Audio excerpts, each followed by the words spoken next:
SC ST court bail ఇచ్చాక supreme court దీన్ని ఆపే అవకాశం దాదాపుగా ఏమీ ఉండదు. కాబట్టి బహుశా ఆయన ఈరోజు సాయంత్రం లోపల విడుదల ఇది ఎక్కువగా ఉంది. ఇప్పుడు అయిన తర్వాత మళ్ళీ చాలా రాజకీయంగా నాటకీయంగా చాలా నడిచింది కదా. గతంలో ఆయన బాగా ఆరోగ్యం బాగా దెబ్బతింది, మనిషి ఇలా అయ్యాడు అలా అయ్యాడు, బొమ్మలు చూపించారు, ఇదంతా చాలా నడిచింది. కాబట్టి వంశీ ఘట్టం అనేది ఒక ఘట్టం.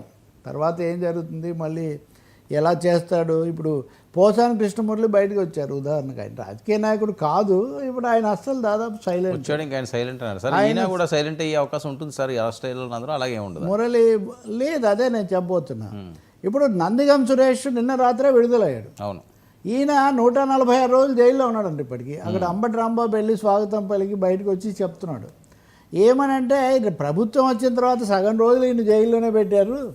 ఒక కేసులో అయితే ఒక కేసులో ఒకరితో కాకపోతే ఒకరితో ఫిర్యాదు చేయిస్తూనే ఏదైతే ఆయన బెయిల్ అయి బయటకు వచ్చాక ఇదంతా కేవలం కక్ష సాధింపు కోసమే చేస్తున్నారు.